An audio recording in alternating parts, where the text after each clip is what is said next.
daal certainement prévoir na ay actes yoo xam ne war nañ ko mën a poser pour ñoom. mais peut-être ñoom ñoo ci dul àgg foofu. mais war na mën a dem ba yëpp changer ba nga xam ne gars yi xam ne assemblée nationale du sinécure. du noosukaay ñëw pour liggéey la. te liggéey nag dafa am ay exigences am ay contraintes. da nga war di ñëw heure di ñëw aussi saa yu ñu la soxlaa. donc yooyu ci la bokk léegi yooyu nañ ko régler. mais je crois que gis nga boo interroger histoire boycott fu mu amee après doo gis mu am impact yow ci li nga bëggoon. parce que vous vous rappelez bi gars yi ne duñ dem législative. bàyyi ak Ablaye Wade mbir yi. am na ñoo xam ne sax kenn musul xalaat ne mais ci lañ duggee nekk député mais dem nañ ba mujj gi xam na ne ils ont besoin d'une tribune pour parler. ci lañ créé seeni assises yooyu. donc ça veut dire que la politique de la césure man jàpp naa ne xam te député nga représentant du peuple. booy teewal askan wi kay askan wi bëgg na nga dem foofu mais ngalla demal askan wi moom bëgg na doo dégg benn Sénégal ne bu député yi dem foofu. ñi ko wax ñëpp c'est des acteurs politiques wala ñu bokk ci politique bi di doon mais Sénégalais lambda du la ne bu benn député dem foofu donc ça veut dire que c'est une opportunité boo xam ne waroon nañ ko mën a exploiter. léegi nag liy duuf ci nag wi xejul ci cin wi. ñi fa bëgg a régler yëpp duñ ko mën régler tey mais heureusement il y a le marathon budgétaire bi war a ñëw boobu dinañ am occasion yu bari yu ñu mën a laaj ministres yi. ak yooyu dinañ ko mën a régler foofu en tout cas c'est man li ma jàpp mooy quand on est député on est là pour le peuple te quand tu es là pour le peuple saa yu le peuple bi soxla il faut répondre à son appel. mais aussi dafa am benn point boo xam ne nii bon dégg naa Ablaye Mbow wax ne peut-être sax premier ministre bu ko neexee bañ cee dugg. mais tey jii boo gisee dialogue bi tey mën a rencontre bi tey am solo ba Sénégal yi bëri ci bàyyi xel. mooy actualité bi xew jamono ji ça fait même presque 2 semaines wala 3 semaines mu ngi defee la chronique. mooy juunoo gi dox ci diggante président Bassirou Diomaye Faye ak ki nga xam mooy premier ministre Ousmane Sonko. loolu moom gisuma lan moo war a tax tey jii moom premier ministre Ousmane Sonko du ci àddu. du ci àddu parce que Sénégal actuellement nii dañu nekk ci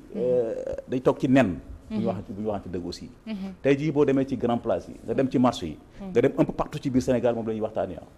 yaa ngi dégg communiqué yi nga xam mooy bàyyi ko ci diaspora bi ay militants du parti Pastef dal ci kaw ki nga xam mooy le président Bassirou Diomaye Faye. kon coow am na. au début presque ñu ngi doon wax ne coow amut mais dem nañu ba ci biir gis nañ effectivement coow am na. léegi coow loolu lan moo ko waral dafay am solo moom premier ministre Ousmane Sonko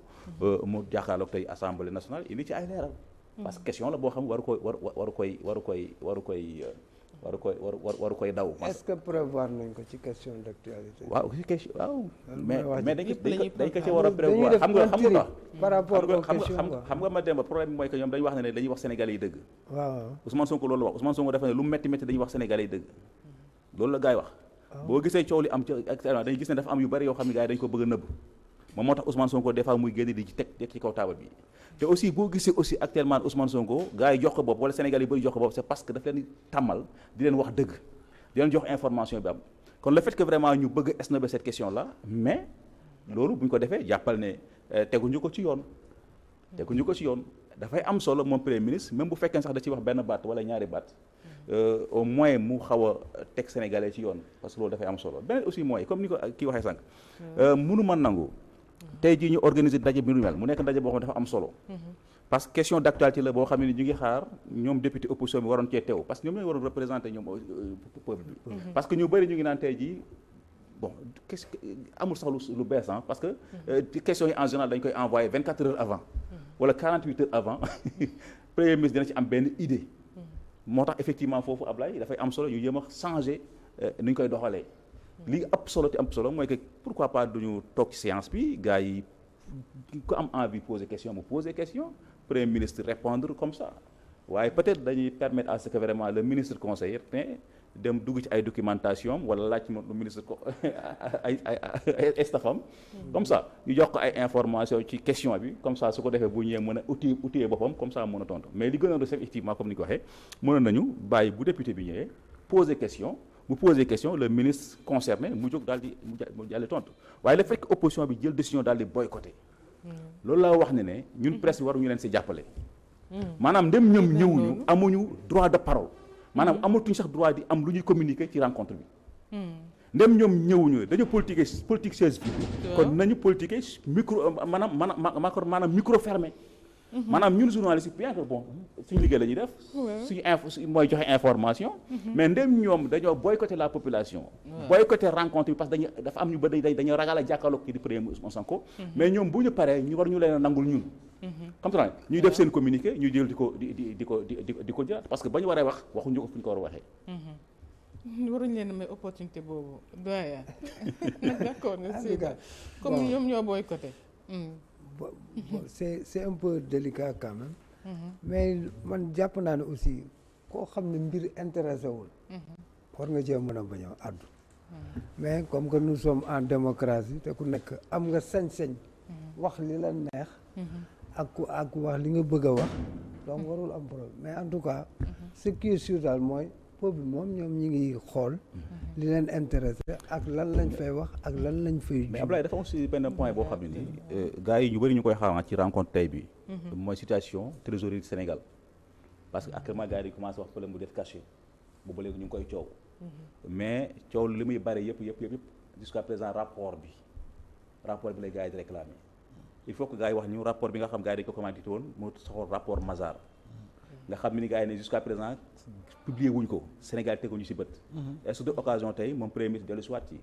leeral def cachet bi en même temps aussi wax aussi tax rapport maanaam relation gi dox ci diggante l'état du Sénégal ak FMI waaw d'abord am na si li nga xam moo di laaj bi xam nga ñu ñëpp sénégalais man ak keneen bëgg nañu dégg premier ministre addu si problème bu politique bi mais man de si sama prospection yi may def jàpp naa ne du si dugg mais il a un rendez-vous le 7 décembre le 7 je crois bien mooy journée des martyrs bi man jàpp naa ni ku bëgg dégg dara kojal le 7 que Assemblée nationale bi parce que il a toujours fait la différence léegi nag xaw ma nag ndax dina sànni yax goo xam ne daal dina ko bàyyi si penc bi moom loolu moom leer na dina bàyyi yax boo xam ne ma daañ ko seeñu si penc mi léegi nag li nga xam ne mooy dette cachée bi c'est normal xam nga tey ni ku laaj rapport d'abord comme avocat yooyu ñëwoon fi naan dañuy rapport bi la ñu bëgg ngeen jébbal ñu xam nga loolu waxoon naa loolu c'est de la communication c'est de la communication boo xam ne xam nga napp nit da nga koy napp quoi dama lay napp waaw loolu kese la waaye nag ku bëgg rapport gis rapport boo tàppee léegi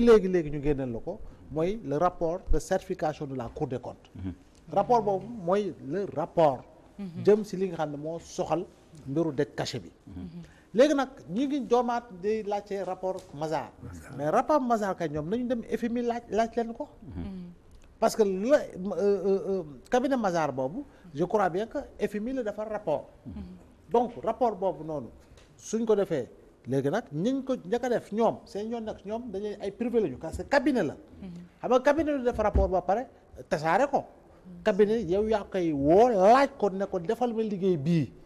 mu def liggéey bi nga fay ko mu jox la li nga sant yow yaa ko cee yow yaa nag lu nga cee nag yaay décidé ndax da nga koy rendre public wala doo ko rendre public donc je dis encore une fois leneen lu ñuy def yëpp en face c'est de la pure communication c'est comme quand on nous dit que non le président Macky Sall saisir na FMI mais nga loo saisir FMI nu mu toll si institution bi nu mu toll du ñëwaat ci kàddoom parce que FMI moo toog directrice générale wax ni effectivement dette cachée boobu am na du dëgg léegi nag est-ce que yow nga saisir ko dina tax mu dellu si kàddoom du dellu si kàddoom FMI wëlbatikuwaat ne mosuñoo gis bor bu ñu nëbb bu toll bu am dayoo bu toll nii bu ngandaa nii mais kooku wax loolu du ñëwaat si kàddoom bu ñëwee si kàddoom mooy nërmeelu na kon décrédibiliser na boppam ba faw kon boog fu mu toll nii da ngay gis ni nous sommes dans un jeu de communication tout simplement mais c'est normal li inspection générale des finances def fonctionnaire yi nga def ñoo fi nekkoon si nguur gi fi jóge du dëgg ñoo fi nekkoon si nguur gu fi jógee te encore c'est la première fois dans l'histoire du Sénégal ñu def xayma boo xam ne du xayma si at wala si ay weer waaye xayma mandat la xayma mandat nag mënta bokk ak xayma boo xam ne moom la ñuy xam si rapport yi génn at bu ne mais li xayma mandat la maanaam mandat bi fu mu toll si juróomi at yi loolu la ñu xayma moom la ñu loolu la ñu saytu bokk laa bëgg loolu la ñu saytu mais saytu boobu noonu inspection générale finance moo ko def bu mu ko paree lu ñu doon wax ci teel na kenn moo mën a wax ñëpp gëmandoo mooy Cour des comptes waaye Cour des comptes wax def certification wax ba pare bind ni ce rapport est exhaustif maanaam yegg nañ liggéey nañu daal waaw wax nañu daal waaw leal nañu point yëpp ba yegg si cappaandaw ga léegi nag bu ñu waxee léegi ñu ne non Cour des comptes wax na ñu ñoo waxoon li waaye nañu xaar ba FMI wax waaye léegi FMI wax léegi kan la ñu bëgg keneen wax pour man je dis encore une fois tollootuñu sax si ñu war a werante fi mu toll am nag amul man pour man il faut dañoo toll si niveau boo xam ne dañoo war a situer les responsabilités surtout ça man jàpp naa ne niveau boobu lañ toll situer les responsabilités à l'image du Mozambique le Mozambique c'était pas 7 millions de dollars le Mozambique c'était 7 milliards de dollars non le Mozambique c'était 2 milliards de dollars 2 milliards de dollars Mozambique te pourtant situé nañu responsabilité am ay jëriñ yoo xam ne daan topp nañ leen juge leen daan leen mais fii on continue le bavardage alors qu'en réalité bu fekkee ni lii loolu wóor na mais jëbbale justice mu mën a situer les responsabilités quel est le niveau véritablement de faute commise alal boobu noonu dañ dëkk cachet bi fan la jaar circuit yi est-ce que yegg na fi mu war a yegg waaye dañ ko nëbb circuit bi est-ce que lu ñu luubal la maanaam lu ñu détourné la est-ce que lu ñu nangam la donc loolu nag yooyu la ñu war a leeral ay audit yeneen xëy na supplémentaire di nga ko def waaye tamit nga bàyyi yoon tamit def li nga xam ni mooy jeexal par rapport ak li nga xam moo war a situer les responsabilités man jàpp naa ne dette cachée bi ñu bëgg a yàgg ci ay wax donc boo gisee li koy yàggal lépp mooy mbir yi leer na Cour des comptes wax na li muy wax FMI ñëw na dëggal na ko mais sunum réew nag chaque fois dañuy dugal ci bataille d'opinion et de communication parce que comme que yow lañ taqal te yow yaa nekkoon au cœur de l'État yow da ngay def tout pour raxas sa dette pour sa dette boobu nag pour raxas ko dina ko jafe gis nga boo dajaloon détergent yi nekk ci réew mi yëpp pour nga set day jafe parce que dafa doon loo xam ne lii de jarul sax ngay sori parce que réew mi fi mu toll nii ak fi ñu ko yóbbu ak dette bi ni mu toll wax dëgg yàlla loolu dans l'histoire de ce pays là jarul sax mais terewul na ñoom comme que ñoom dañoo nekk en mauvaise posture il faut ñu défendre mooy la yóbbu la ci benn terrain boo xam ne yow da ngay nekk di spéculer maanaam terrain boobu ñu daal dette bi kase ak dette mënta kase c'est Adja luñ mënta nëbbu amul luñ mënta nëbbu ci àdduna amul même en France actuellement on parle ñoom nag dañoo civilisé tuuti il se parle de dette kii nu mu tuddati de dette soigneusement dissimulée ñoom la il se parle de 4 000 milliards et quelques fi mu toll nii même en France donc ça veut dire que c'est des choses qui sont possibles léegi nag wax ji mooy lan quand le vin est tiré il faut le boire dañ seet li ci war ñu def ko parce que on nous a trop traîné dans cette affaire là il y a la justice qui est là justice lan la fi jëriñ loo xam ne dëng na ñu jubanti ko léegi nañ jël situer les responsables seet li ci war ñu def ko après ñu tourner la page de la dette cachée léegi fi mu toll nii affaire yi leer na fi léegi nag lan mu ci des fexe ba gagner le combat bi ñuy mënee fi mu toll nii ak FMI parce que il faut ñu convaincre leen ba mu ñu mën a décaisser parce que sunum réew aussi dañ soxla xaalis les finances sont au rouge réew moo xam ne en 2026 war nga fay 5 000 et quelques milliards ci bor en 2027 nga fay 4 000 et quelques milliards ci bor